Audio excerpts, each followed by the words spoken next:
my spooky friends. I'm John, your host, and welcome to another episode of Dairyland Frights, the paranormal podcast that covers everything spooky, creepy, and mysterious in the Midwest. And look who I have with me today. My first guest I ever had on Dairyland Frights, Courtney from Hauntscast. Hey, thanks so much. Thank you so much for having me. I'm so happy to be back. I missed you because we had a great episode on the Anna Lyons house. Mm-hmm.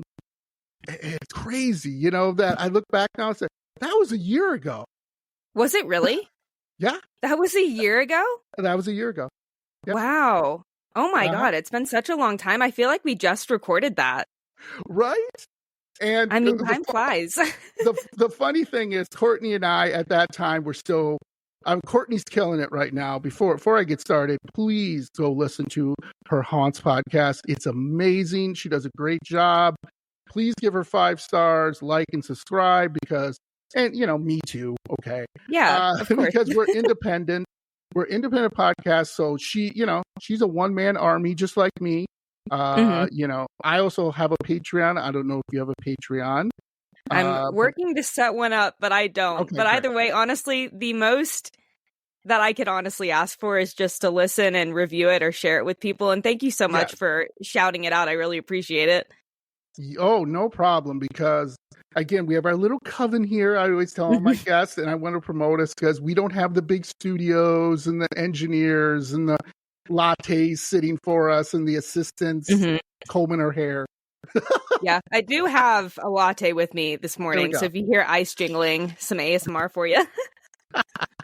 and not only that, she is co-host on the Studio Sinister podcast with Farrah. So go please listen to that.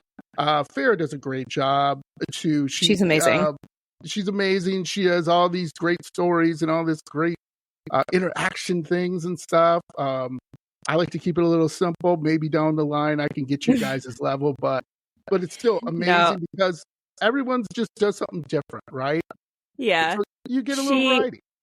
She makes it more of, we say that it's an experience, it's not a podcast.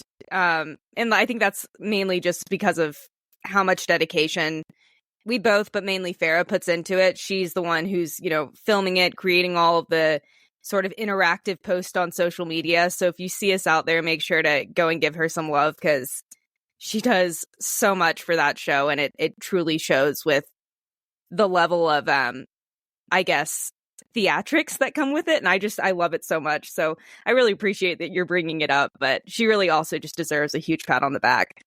Absolutely. Absolutely. So our first show, I don't know if you remember this, Courtney, but I reached out to my audience because you were having trouble getting into your house. You said you might have a spirit that was locking you up. Give me an update on that. So it's been really kind of crazy in here just over the last, I guess, year since we spoke. Like I said, we were kind of talking about it beforehand, but we've been seeing shadow figures around the property and just around the house every once in a while. Never like in direct line of sight, right? But always kind of like out of the corner of our eyes, or we'll see something move. We've had a lot of poltergeist activity, I guess is the best way to describe it. So like, for example, I can't remember exactly when this happened, but a while back, my husband was in the kitchen and we had this like bottle opener, like beer bottle opener that normally hangs up on the wall, but we didn't have a nail in place that we liked it at. So we ended up taking it down and it was sitting kind of behind our toaster just to like stay up, and it flipped over the toaster and like flung at him as he was just like standing in the kitchen. And it's not like he was walking around or anything like that. He went in there and I think he was about to make a cup of coffee and got kind of like distracted by his phone or whatever. And just something like flung it at him. So that's happened a lot. We've also had kind of like sinks and stuff turn on and off just randomly. It's been pretty strange in this house just like since I think we last talked. I did an episode like our Halloween special on Haunts. Yes, talking about like this one of the spirits, because I think there's multiple here. Sorry, I look like very washed out. There we go. That's a little better. we've had a lot of spirits, or I think that we have a lot of spirits here, but one in particular that I think is more just attached to me is the Bell Witch. I go into it in like full detail, both on Studio Sinister and on Haunt. So if you guys are interested, go check that out. But for simplicity's sake, I was recording the episode on Haunts, and while I was recording, there was snow like out on the ground. It had recently snowed like, 8 to 12 inches, somewhere in there. And I caught on audio something walking in the snow outside my window, like, because I'm recording right next to a window, right? And so, like, you can hear me probably, I may have cut it out, but I ripped my headphones off, got up and, like, looked around thinking maybe it's the neighbor's dog or something like that. There was nothing out there, and there were no footprints in the sand. I don't know what was, or not sand, but snow. I don't know what was making that noise. Yeah. But it literally sounded like footsteps, heavy footsteps walking in the snow right outside the window. Wow. So that's kind of the extent of it. And then I will say recently my husband has been getting not like super sick, but he's just been very under the weather. Basically all winter long. And that might just be because it's cold here, but we've had a very, by Montana standard, warm winter. So that's been interesting. And coinciding with that, same thing with Farrah's husband. Like literally to the day, they were both under the weather and just feeling really, really off and kind of freaked out by it because it just came on out of nowhere. Sure. So, yeah, it's been strange to say the least.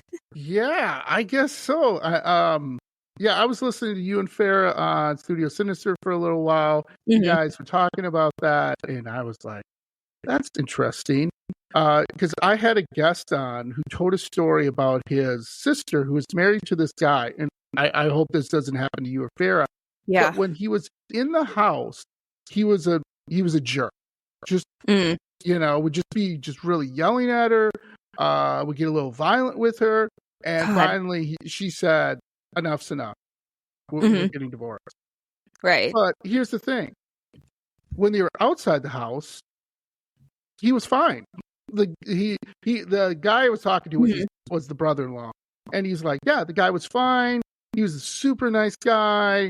He was great. But when he'd go in that house, immediately he would change to this really big fat jerk, basically. Yeah. So hopefully that's like the negativity kind of aspect of it. Nothing like that has happened here to either of us, thank God. And I don't think, knock on wood, that it will. But they say obviously that happens, like if you're in, like, have a negative attachment, that it's going to affect you in a negative way. So that's sad, but also at the same time it's not that surprising that someone would be going through that. Did they ever like exercise? I guess you can't really exercise the home, but get the home blessed? So according to him, they saged it, blessed it. She obviously sewed off the home and everything. And he says to this day, he's friends with the guy, and his sister's friends with him, and they have a great relationship. It's almost perfect. And the guy who got divorced, the husband and everything, said he will never go in that house again. Never. Wow. When they were moving out, he would say no, because she'd be like, "Hey, you got to go get your stuff," and he would be like, "No, put it on the driveway. I'm never going in there." He goes, "Put it on the driveway.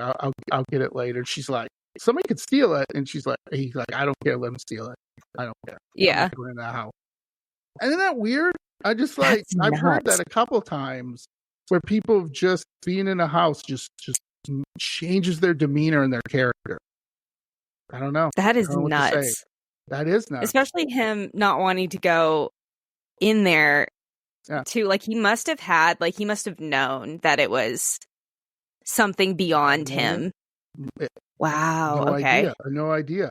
But it's so weird that, the change, right? And stuff like that. It's just a totally 180 from, and that just is, I've heard too, where a lot of people too have had paranormal investigators who had spirits attached to them.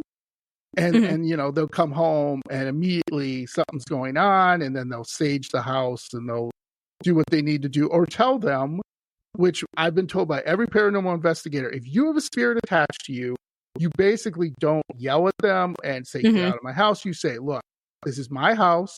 I don't want you here. You need to leave. Okay. And you know what I mean? It's kind of like talking to maybe someone who's been at a party too long.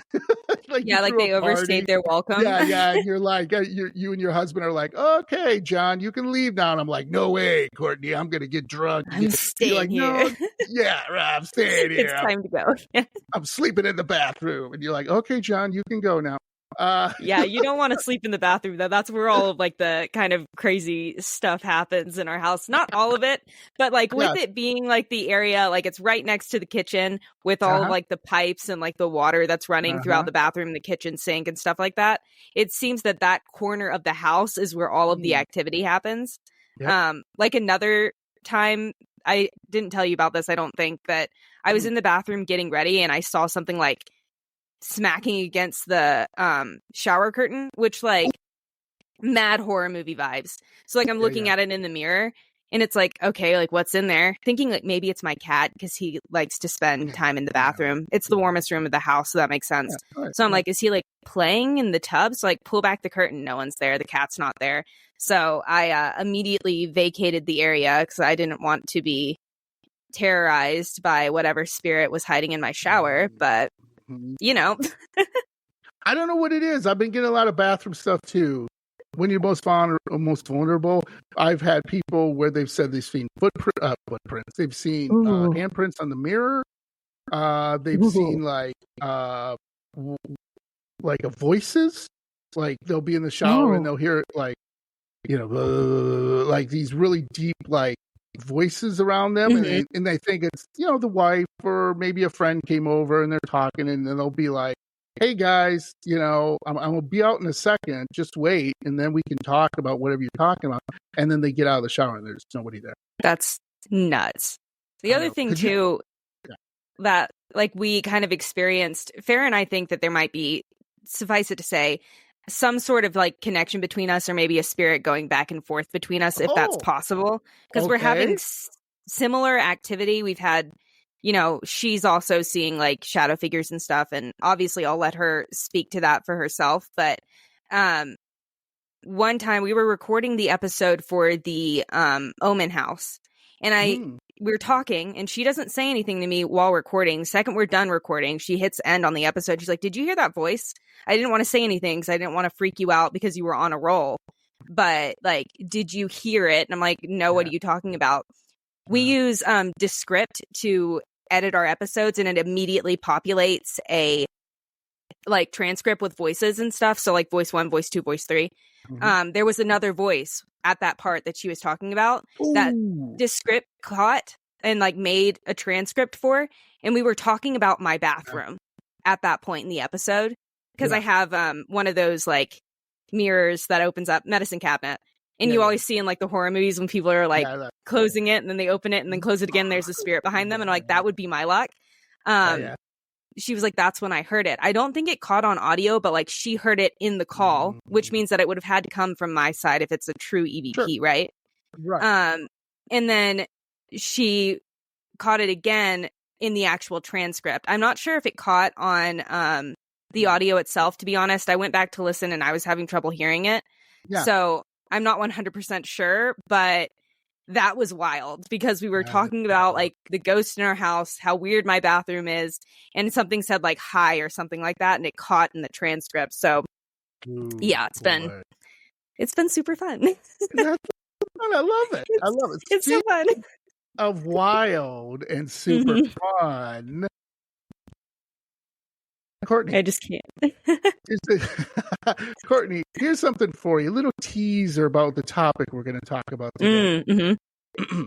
The Zone of Death is a 50 square mile area in Idaho section of Yellowstone National Park, in which, as a result of a reported loophole in the Constitution of the United States, a person, by the way, Courtney and John and our podcast and everybody do not recommend this and do not support this at all, may theoretically avoid conviction for any major crime up to and including murder. So please don't murder anybody. Yeah.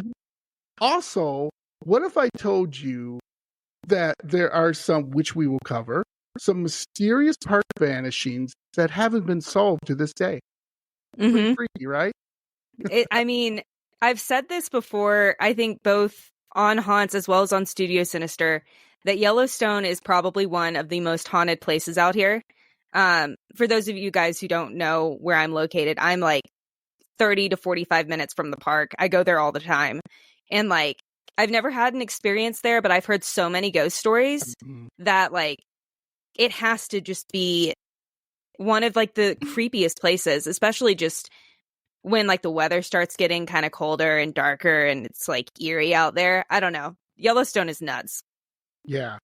And that's crazy that you live so close and everything like that. So you could go and check it out if you want to. So before we get started, I'm going to do a little bit of sources here really quickly. So Wikipedia was a good one. That's always a helpful one. Then the 85 app that talked about true stories of mysterious disappearances and crimes and supernatural forces. It was a really good one. Grunge.com, which was really interesting. Gave me a bunch of cool stuff. And then there was one called Vocal Media that talked about disappearances and a little bit of the zone of death. So we're gonna divide this episode, folks, into my spooky friends.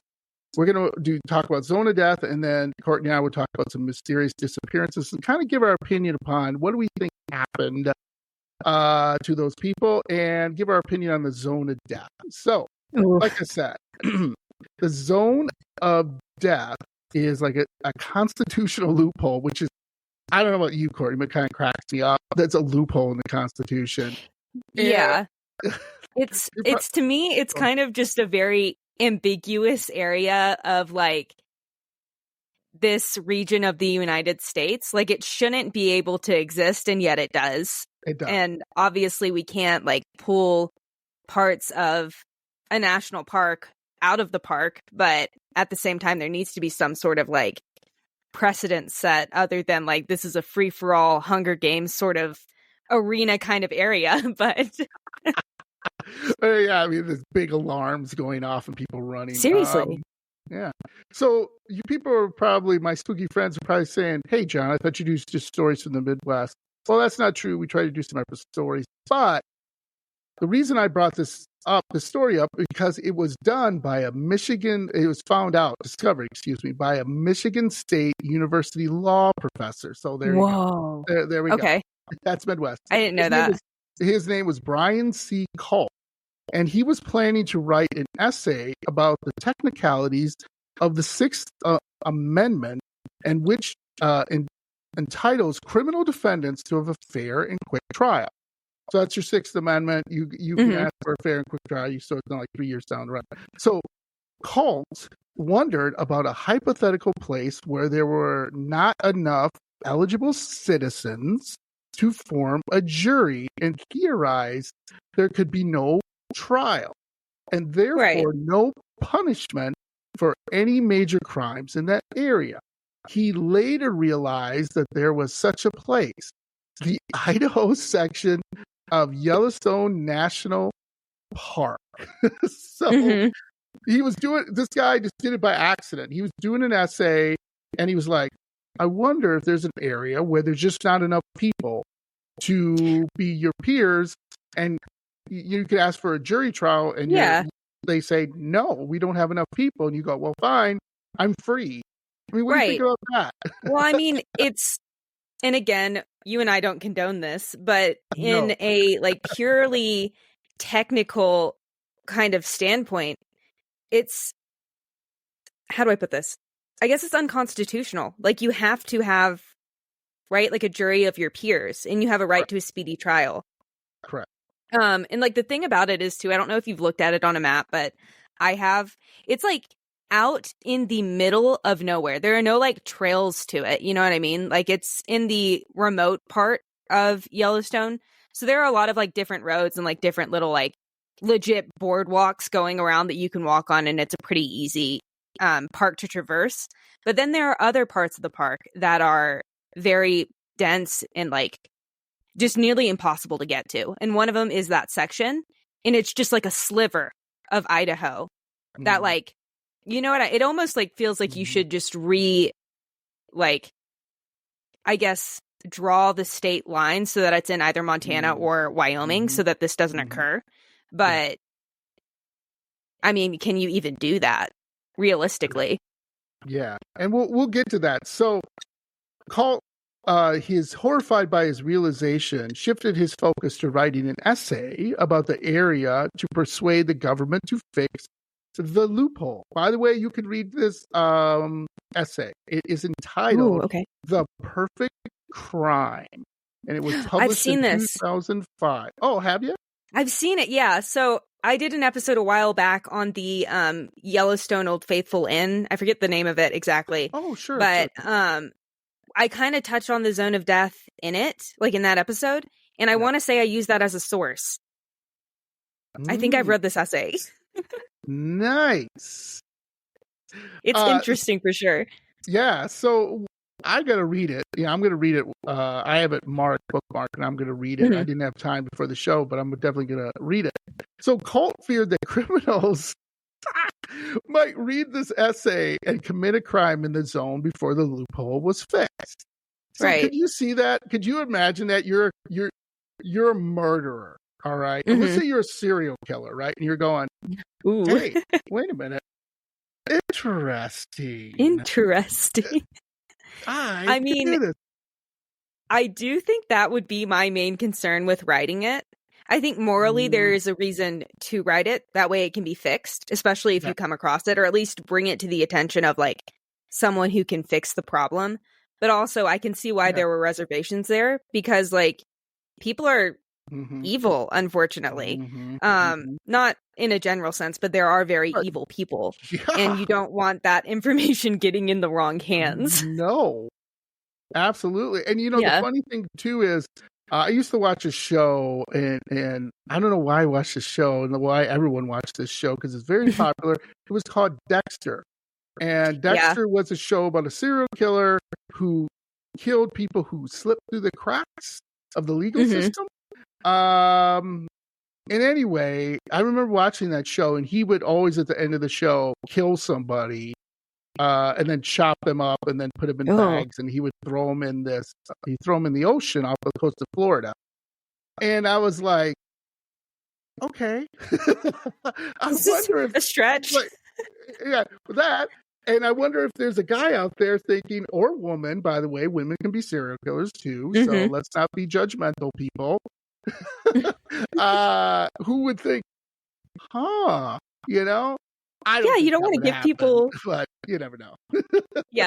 You don't want to give people like any bad ideas. But to be honest, I've never watched Dexter. Everyone tells me I should, because it's like right up my alley, but I've never watched it. Kind of on that same vein, though, if you've never seen the show Barry, I'm binging it right now. Oh, I love that Barry. show is nuts. Yeah, I love Barry. Yeah, it's so good. If you're watching Dexter, this is what's going to happen, Courtney. Just a quick side topic. Okay. I will guarantee you do this, because everyone did this. I told them I recommended the show to. You'll watch the pilot and you'll go like, I don't get it. And you'll stop. And then one day you'll be sitting there and go, I don't know. Let me try it again. And you're hooked. Let me give it a shot. I don't know what it is, but everybody who's done that, everybody has said, I don't know. I might. And then I might try to go find it just to see. Because I don't have a show to like. We're binging Barry right now, like my husband and I are. Yes. But I want just a show to like watch in my like spare time, or like while I research, because I can't do one thing at a time. So I might give it a shot, see how it goes. I'll let you know. Let me know. So, for sure. After Colt discovered the loophole, he worked to have Congress close it. He suggested to lawmakers in Wyoming that the zone of death be included as a part of the federal district court for the District of Idaho instead of the Wyoming district, which would, I guess, fix the issue. However, Congress, they ignored Colt's suggestion. And in 2007, author, which I have to read this book, that's on my bookmark too, C.J. Box wrote a novel called Free Fire that featured the zone, which Box hoped would increase governmental awareness. The novel did succeed in alerting Wyoming Senator Mike Enzi to the issue. But Enzi, here we go again, Courtney, was unable to convince Congress to discuss it. Okay? So why? What? I mean, like, this seems like a pressing issue. Right? And they're just going, okay, whatever. It's fine. But here's the good news, Courtney and my spooky friends. No known felonies have been committed in the zone of death since Colt's discovery. But however, in December of 2005, a poacher named Michael Beldrain illegally shot an elk in Montana section of Yellowstone where you live. While that section of the park does have enough residents to form a jury, it might be difficult to put together a standing and fair one due to the travel and unwillingness of members of small populations there to serve. So a federal judge ruled that Beldrain could be tried in the U.S. District Court for the District of Wyoming despite the Sixth Amendment problem. So Beldrain cited Colt's paper, The Perfect Crime, to explain why he believed it was illegal to have his trial with a jury from another state where the crime was committed. The court dismissed, this is really weird, the argument though, and Beldrain took a plea deal, conditions such that he would not appeal the zone of death to the 10th Circuit, rendering the issue moot, at least for the time being. So, I mean, there is something to be said about, like, that area. So, like, here's the thing. If he shot it in the area that I think he did, which is during bugling season, very high elk population density, maybe, I don't think that you can shoot elk during that time period, but I'm assuming they're, like, in that area, right? Or I guess if he was poaching, then it doesn't really matter what time of year he was doing that because he was doing it illegally. But that area of Montana is basically populated by people who work for the park. So it's like park rangers and like, like admin and stuff. It's a very, very small kind of, I hate to say town because it's really not even a town. It literally has like a post office, some restaurants for like just people coming into the park, and then like the I think it's the Mammoth Hot Springs, and like that's it. So I can imagine that it would literally be everybody who lives in that area would have to go and be on that jury. So I can see the argument, but also at the same time, could they not pull people from other parts of the county? You know what I mean? Because like it goes all the way up to where I'm at, and even past where we are. So I there's enough, I would say, in the county to do that, but I also don't really understand like the laws surrounding it. So right. So what's interesting to me is I read some recent information, and the Idaho senator is still trying to push this through. There's people from Wyoming and Montana still pushing this through. But really, the reason Congress has said, whatever, is just because they're like, really? Is anybody really going to do this? So it's one of those things, once it's done and someone is murdered there, then they'll do something. And that's too late. But then that to me is just basically saying, like, come and try us. You know what I mean? Like, see what you can get away with. Which is, especially someone who, like, lives over here, kind of terrifying because you don't want, again, anyone to get the wrong ideas and see how far they can push the envelope.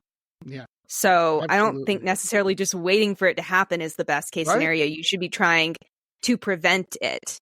Right. It's interesting. So Courtney and I are not really true crime. We might do some kind of true crime. It's more like paranormal true crime, I would say. But I'm going to run this by some of my true crime guests I've had on and ask them what they think, because I think it's really, being that, well, it's kind of weird. Nothing's really happened there except for poaching. But being that this is such a loophole and everyone's dragging their feet on it, just to say, basically, I dare you. Yeah, literally. It's like, see what, like, come, like, fuck around and find out. Literally. Come find out what'll happen. Absolutely. Because it doesn't seem like there's much going on in the way of preventing any sort of crime from occurring. Mm-hmm. And like you said, I'm not like I do love true crime, but I'm not the kind of person who covers it on my show, or you for that matter. But it is something to think about, because when you have an area like that is obviously has such a negative connotation to it, then it's only going to attract in negative energy in an area that is supposedly already very energy dense when it comes to paranormal activity. Absolutely. So I don't know. I just feel like it's a nightmare waiting to happen. Right. I know. And it's just one of those things where it's kind of like in a horror movie, right? Where you come where it's pretty much any the horror movie where there's a monster involved, or Jason or Michael Halloween, and from where someone comes running into the house, right, and whatever, goes, oh my god, Jason killed somebody, and then everyone just goes, yeah, whatever. Sure, no, seriously, there's a monster right there, and everyone's like, yep. Until the monster comes in and rips your flesh off and eats you. It's very Cabin in the Woods for me. I don't know if you've ever seen that movie, but it's absolutely love that movie. It's like, you know, the idea of it is supposed to be like a good horror movie in its own right, but also at the same time kind of a satire for all of the horror movie tropes that come up time and time again throughout that genre. And I think it does a really great job of doing both. But like, to your point, they're all, you know, literally messing around with stuff that's very obviously like going to like, you go down in this basement and you find literally a bunch of like basically paranormal stuff, like artifacts, and you're playing with it. What did you expect? And then they're just hanging out waiting for it to happen. So right. It's the same thing with this. So anything else to add till we get to mysterious disappearance in national parks? I think that that's like the main thing. I know that there's never been a felony there. I knew that going in, other than that like one poaching incident. I'd never heard of that, but I always come back to the idea of like, this must be part of the reason why Yellowstone is so haunted. And it's not just that area. It's a huge park, and there's so many different spirits said to be haunting there. Right. And I just think that if there were ever going to be a zone of death, per se, it would be in Yellowstone National Park. But I'm excited about mysterious disappearances. That is like my guilty pleasure when it comes to true crime. So take it away. Yeah. By the way, Zone of Death, great name for a band. I don't know why, but that's my band, Zone of Death. Don't know why. Actually, trademark that. Don't let anyone take it. So today, I'm just going to cover some bigger disappearances.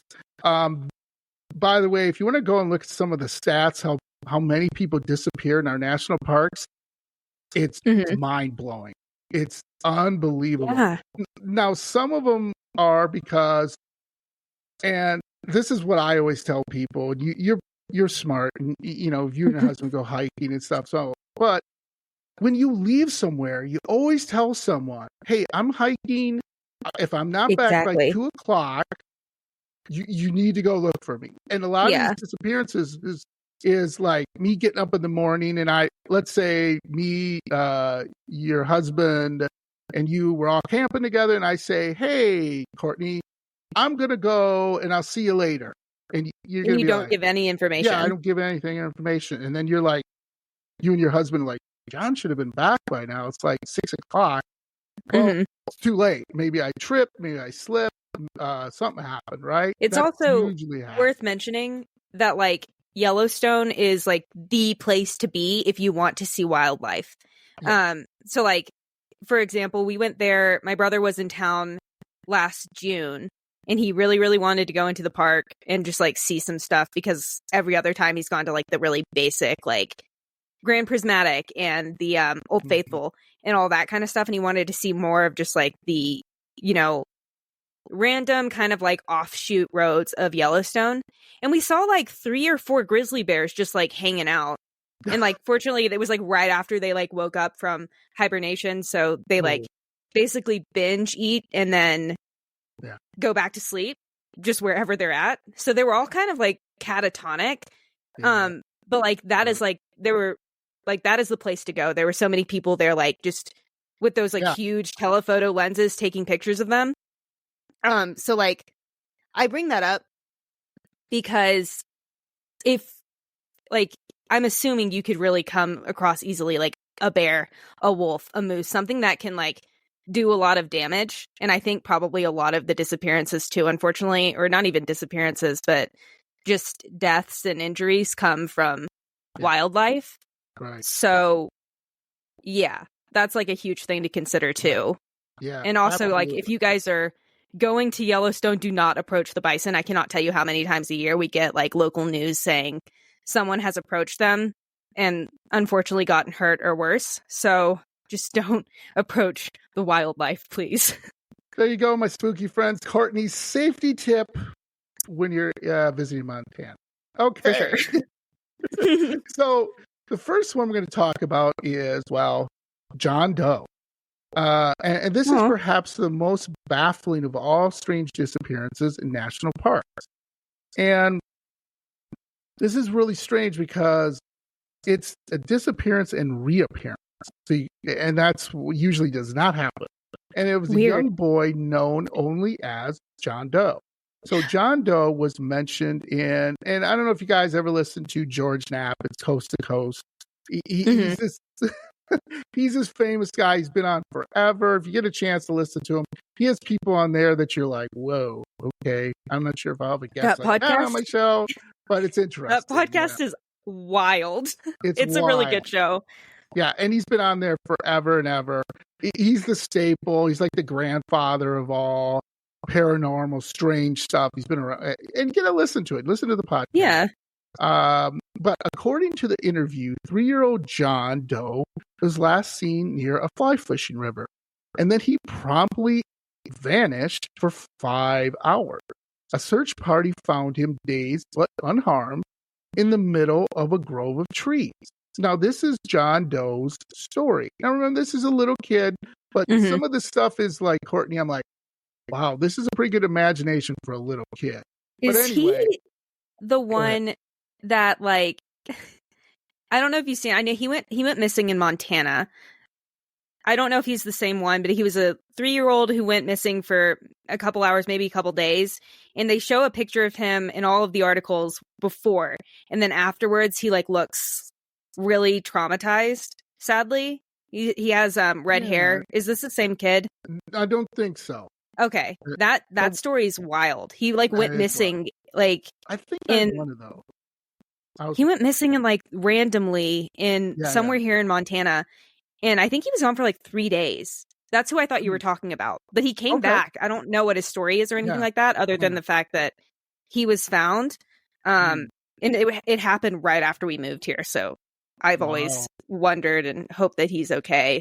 Because I imagine that he saw some shit out there, if you know what I mean. Yeah. So the little boy said he followed a woman who looked like his grandmother to a mountain. He then found himself in a room that had a bunch of motionless robots and weapons lying all over a dusty floor. The boy then claimed that he noticed a strange glow coming from the strange old woman's head. And then, most puzzlingly of all, she asked him to defecate on a piece of paper. And then, what? Yeah, I love this story. And then the boy claimed she got agitated and aggressive when he refused to do so. Okay, so it gets weirder. The woman, it gets weirder than this? Yes. So here's a piece of paper. Go on it. Okay. The woman then said that the boy was well, the woman, this is kind of confused. So she was from outer space. That actually, the woman said, "I'm sorry. Let me go back." The woman claims that the boy's from outer space. That she was planted in his mother's womb. She then told him to go and wait in the trees until he was found. So, what? He's an So was alien. he like a star child? Have you ever heard of those, or star seeds? Yeah. I think is what they're called. Yes, something like that. Whoa. Okay. So no one has any idea where the boy was when he disappeared. Like, there's no tracks, there's no nothing. Okay. Mm-hmm. So it'd be so easy to say that the disappearance of John Doe was just a child's or overactive imagination. However, there is something very bizarre about this disappearance case that gives credence to John Doe's insane story. His grandmother, who had been gone camping with him, claimed that she was dragged out of her tent late at night. She woke up to a strange pain in the base of her neck and found 2 small holes near the back of her head. No way. Yeah. So I was hoping that you were I was hoping you were going to tell me a UFO story or an alien abduction story, and you came like right out the gate with a very intense one. Yes. So like, was she abducted, the grandma? Sure. That's what we're thinking. So what I'm thinking is the aliens possessed her. Follow me on this one. It's going to get weird. The aliens possessed her. She then basically is like invasion of the body snatcher. She then or mimic or whatever hormone. She then came back and said, "Hey, John Doe, come with me." And they probably went to like a cabin somewhere or you know what I mean? Somewhere far away, you know, who knows? You probably know places like this. Because dusty weapons on the floor. Maybe it's an abandoned cabin. I don't know. And then the alien was like, "I need a sample." So I need you. Yeah, well, that's what I was going to say. Take a dump on this paper. And then when the little boy goes, "What, Grandma?" And she's like, "Do it." He's like, "No." And she's like, "No, I don't want to." Like the body alien possessing is like, ah. And then, you know, yeah. Yeah, I mean, I was going to say, like, as gross as it is, like, that's all I can, unless he was just, you know, making it up. I really find it hard to believe that a kid that young would be able to make up a story as like they can make stuff up, obviously, but this seems out there even for why would you a child?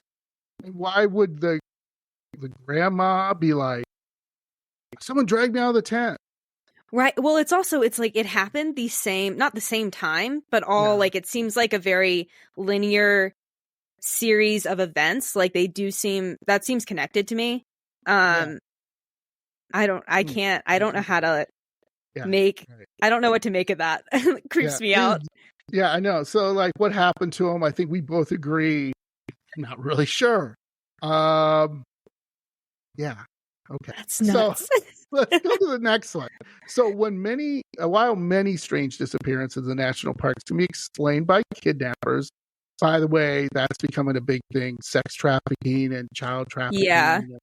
I don't Sadly, know.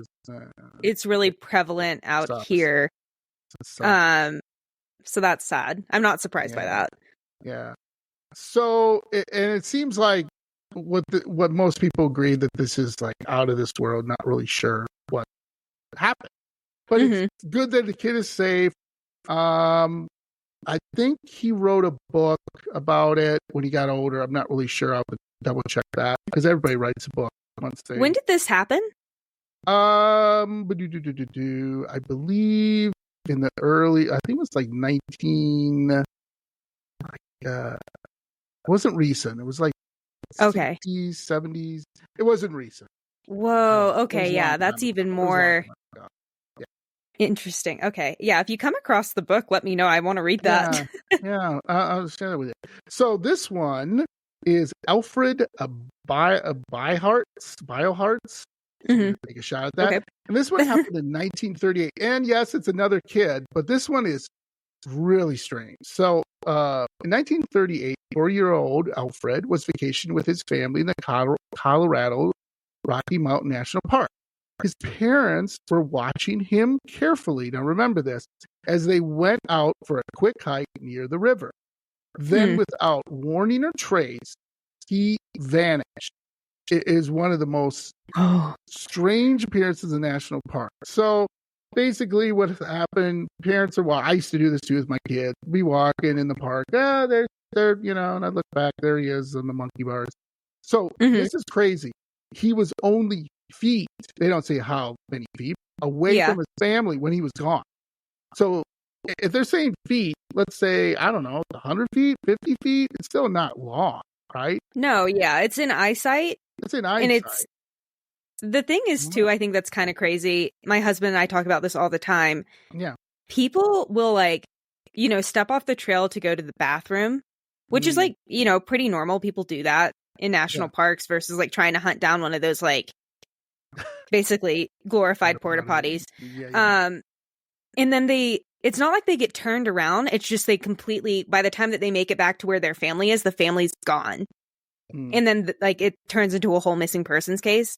And it seems like they almost timeline jump or reality jump when they're in these places.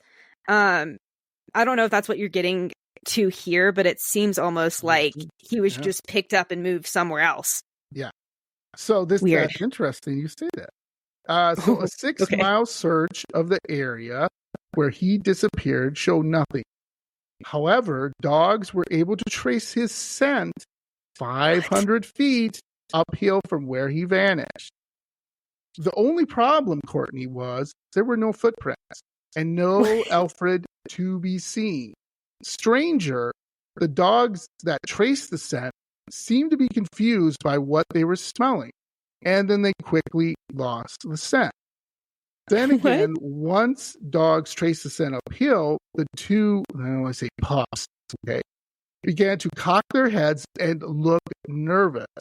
Eventually, both bloodhounds ended up lying down on the ground, unable to go any further on the trail. So these dogs were they're smelling. Oh, here it is.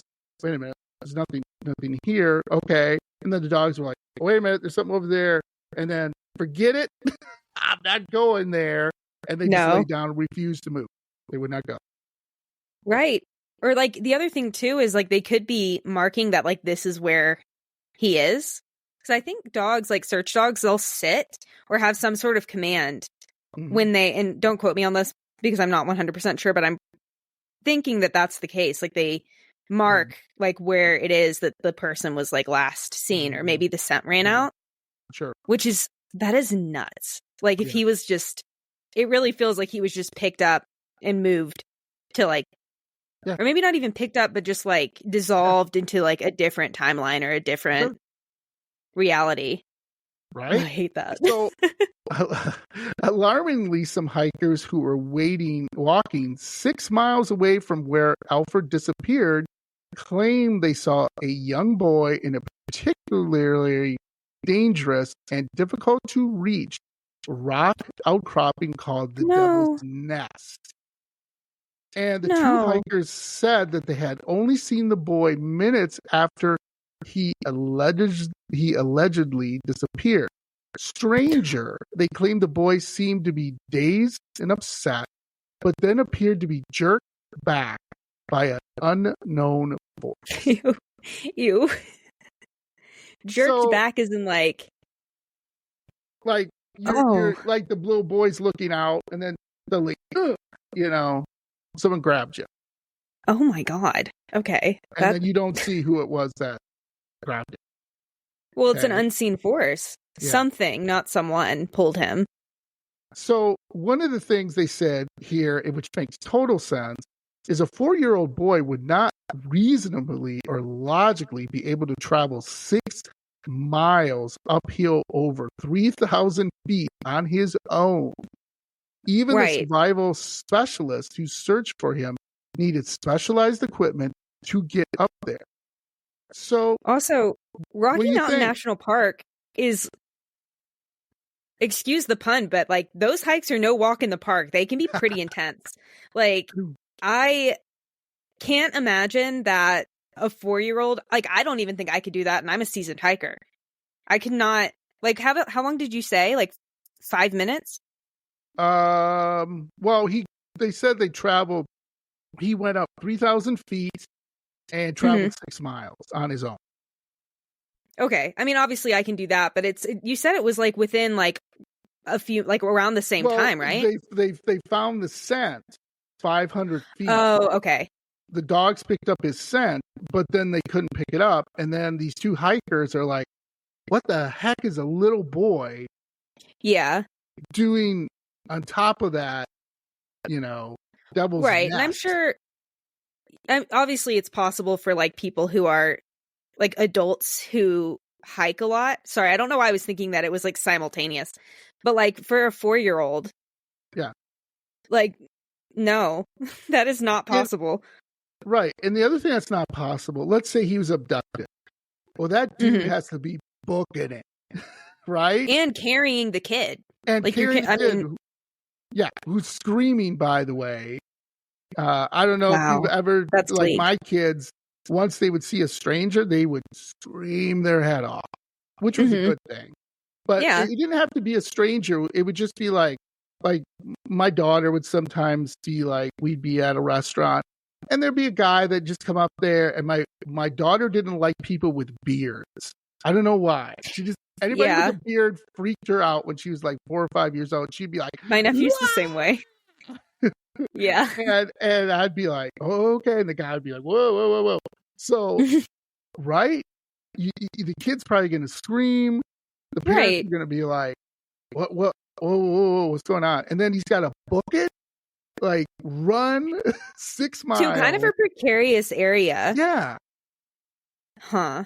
I don't think, I mean, I guess like it's possible that he could have been abducted, but to me that doesn't seem as, I guess to me there isn't really very many logical explanations for this. It just, like, how did he get up there? Yeah. Right. I don't know. I don't, and so a lot of things have been talked about that a cryptid did it. Some type of cryptid Okay. in that area, which I don't know Colorado cryptids very well, that grabbed the boy, and I can't. sure, I mean, I don't know. that's not Pacific Northwest enough to be Bigfoot. Yeah. I don't really know very much about like Colorado cryptozoology either. I guess, I mean, if you guys know me at all, I'm not a huge believer when it comes to cryptozoology. I think they're great stories, but like, I always find them a little bit harder to believe. But I do want to be proven wrong. So if anyone has heard this story and has evidence to believe that it is a cryptid, let me know, because I would love to be mystified in that way. But I'm thinking, all of these just make me feel like alien abduction. Right? Yeah. Mm-hmm. So the next one, Dennis Martin, and yes, it's another kid because these are the most famous ones. Right. There were some couples, but I'm like, I know this sounds kind of weird to say, but if you're an adult and you can't figure out how to get out of something, I'm kind of like, it's not. Well, to me, it's scary, yes, but it's still. The adult ones are a little bit easier to explain away with just like I mean, obviously kids get lost and stuff, but usually there's like several people, like in this recent story, that are hyper vigilant of where their kid is. Yeah. So when someone is like physically watching them and within a split second, they're like no longer there. That is way more difficult to explain than an adult who was just by themselves hiking in the woods. Correct. You know what I mean? Yeah. Not that isn't tragic in its own right, but yeah. And I'll get to some stories, just really quick things that people have seen that have been crazy. So perhaps one of the most famous strange disappearances in national parks happened in 1969. By the way, thank God for cell phones. This is for internet, cell phones, satellite phones. You basically had a walkie-talkie with the distance of 50 feet. Right. And like a map. That is poorly drawn. Yeah. So this happened to 6-year-old Dennis Martin was vacationing with his family in the middle of the Great Smoky Mountains. By the way, this place is hella haunted. Yeah. So the Great Smoky Mountains are. Yeah, go ahead. They're like the most. I used to, when I was living back in Georgia, we would go to Smoky Mountain National Park probably once a year for like 5 years. That is the most visited national park in America. And it's one of the most haunted as well. They say that all of them are. And like, sure, I guess. But I can believe that one is super fucking haunted. Yeah, absolutely. So while his parents were talking to, I guess it says another adult, I don't know why they say that, Dennis, his brother, and some kids decided it would be funny to play a prank on his family. Oh, no. And this is where it starts. They all decide to split up, bad move, and hide and jump out to scare their parents in a harmless prank. Okay, fine. So 3 of the boys went one way and Dennis went the other. Why didn't someone go with Dennis? I don't know. Right. The 4 kids hid, but only 3 jumped out. Dennis just vanished, and that was the last anyone ever saw of him. No. Yeah. So 6 miles from Spencefield, a young boy screamed and claimed that he saw what first looked like a bear, but then looked like a large man with something strange slung over his shoulder. A frantic search party started almost immediately, but no trace of Dennis was found. The search party lasted until night when torrential rain washed away any scent that could potentially been used by the bloodhounds to find the missing child. Within the subsequent days, the FBI, the Green Berets, the police, and just about every form of official aid were dispatched to find Dennis Martin. But no footprints or articles of clothing belonging to him ever showed up. What's bizarre about this case is the government's reaction to it. The leader of the FBI group who organized the search committed suicide for unknown reasons. Okay? Ooh. Another Special Forces member by the name of Harold Cleveland later stated in 2014, in which he said something paranormal must have been afoot. In a statement he sent to the News of the Weird, he wrote, quote, "Our special forces are never called to assist in civilian operations. That falls to local National Guard and is approved by the state governor. The fact that they were armed as well is another huge no-no. During my command and every other mission, I was aware we were not allowed by federal protocol to do either. Something is very wrong with this missing kid scenario. I've done some research on the case, both while active duty and after my retirement, and the inside facts of this case depict a frightening investigation. The bottom line is that searching started within a few minutes of the boy's disappearance and lasted 3 months with every resource imaginable being deployed. Don't even start with the terrain was difficult. Holes and caves, cliffs, creeks, etc. Our special troops can find almost anything, anytime, and in any terrain. We have the highest technology available worldwide and easily the best training and real-world wartime and mission-specific experience that the normal civilian populace can scarcely imagine. After studying this case, the fact that no trace of the boy was ever found is mind-boggling. The Green Berets that were tasked this search were there for a specific reason. They were armed for a specific reason. I can't and won't say why because my oath documents won't allow it, but I will remind you of these facts. Nationwide, there have only been 4 occasions where the special forces were brought in on civilian missing case. 2 of them involved a possible armed perpetrator. The other 2 were this case, similar to about 3 years ago and regionally nearby. This is out of thousands of missing cases since the early 60s when our special troops were born. In other words, there's something potentially terrifying about living in national parks related to all the strange incidents. We civilians don't know what it is, but judging by the note that he wrote, okay, we probably don't know what's out there. So he's a special forces guy, and he's like saying, we're not supposed to be armed when we're doing a search. Mm-hmm. We've never been called into this. It goes to the National Guard, and the governor has to approve this. Right. And the FBI's there too for a 6-year-old kid that it's to me the thing where it's like it looks like a man, but also it looks like a bear. Again, I'm not a huge cryptid person, you know, but Farah talks a lot about like the dog man. And that's what it's kind of reminding me of, especially because she kind of lives out in that area. And more so when she was still at the cabin that she was living at when they first moved to Tennessee. And they say that she was saying that she thought there was a dog man in those woods. Ooh. And it's like, right kind of in the same area. Yeah.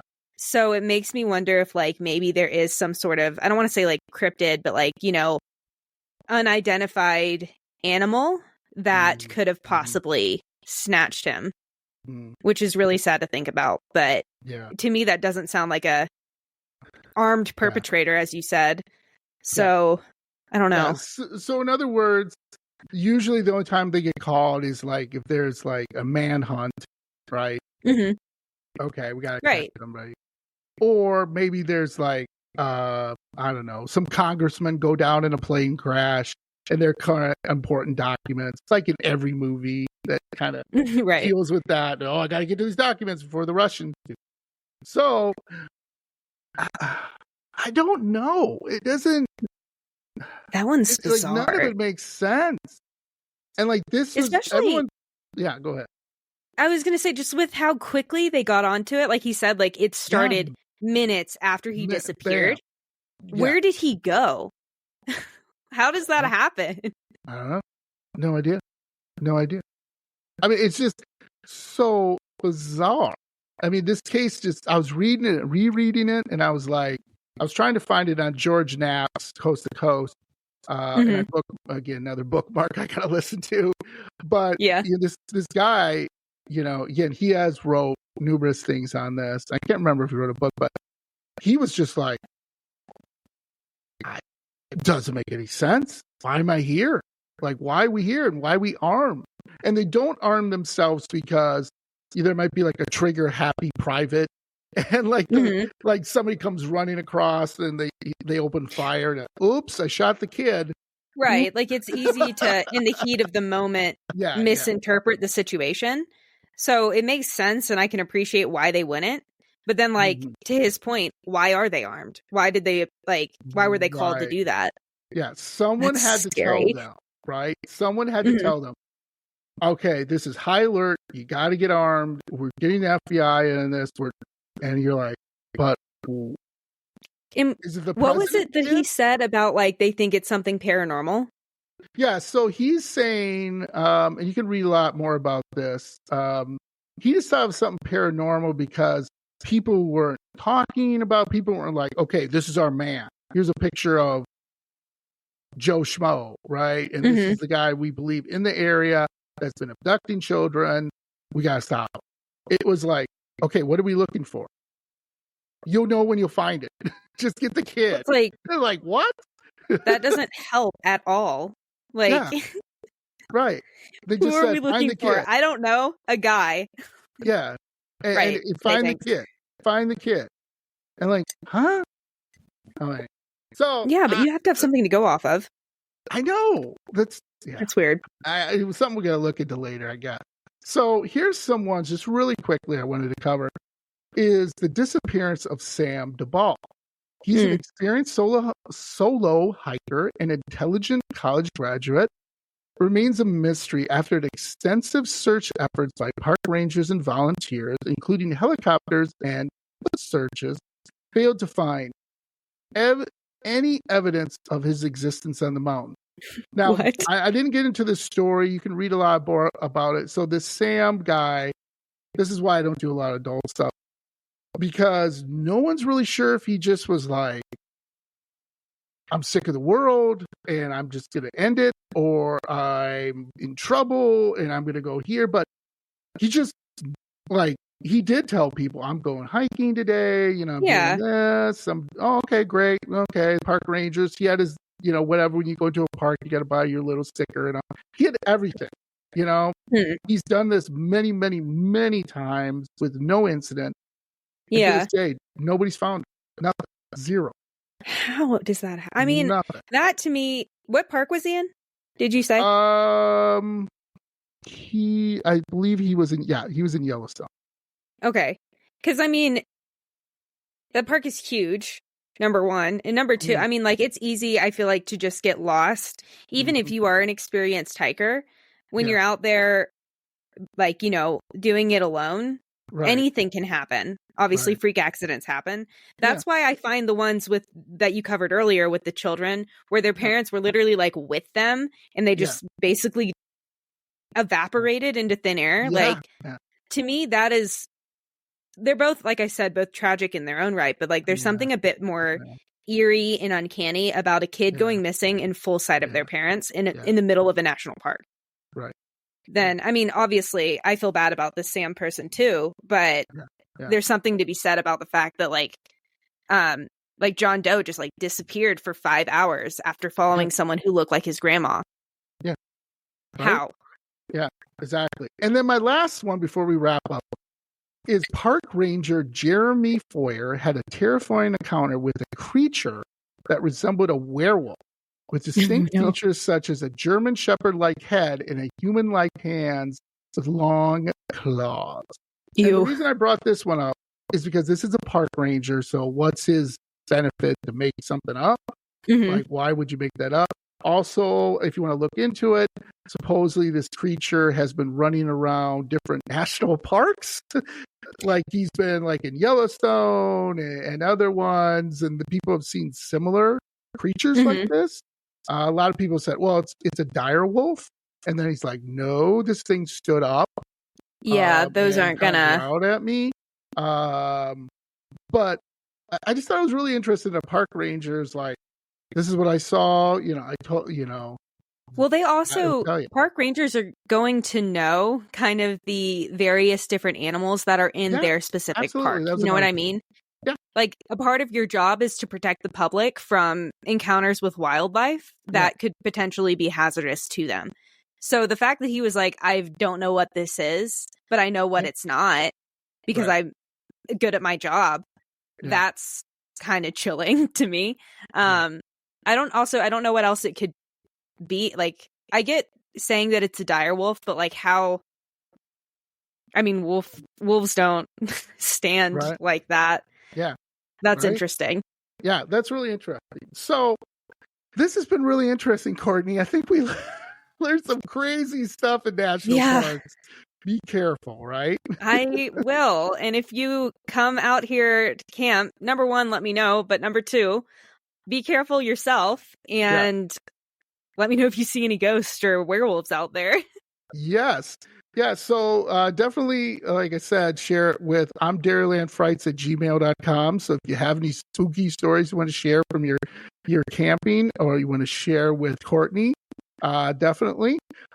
So before we, like I said, wrap up here, what do you got coming up, Courtney? Anything specials? Anything really cool stories? I don't think we have very many, like, specials coming out. I will say I am going to Spain in a couple weeks, and we fly out from Boston, and I'm doing a, like, kind of tour of a couple different places in Salem. So I will be posting, like, pictures and maybe a couple videos on Instagram. You can follow me at Hauntscast.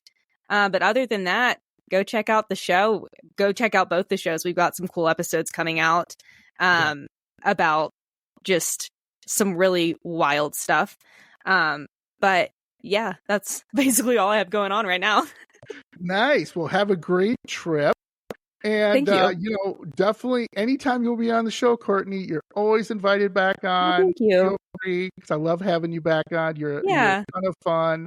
And we always have a great time. I feel like this was definitely a roller coaster ride of a few different stories. I know. And be careful. Like I said, you don't have someone looking like your grandma asking you to poop on some paper. No, I will not be doing that. Now I know what to look for, though, out there in Yellowstone. If my grandma's like, come into the woods with me, I'm going to be like, no, I'm good. All right. Well, like we always end every show, say hi to your ghost.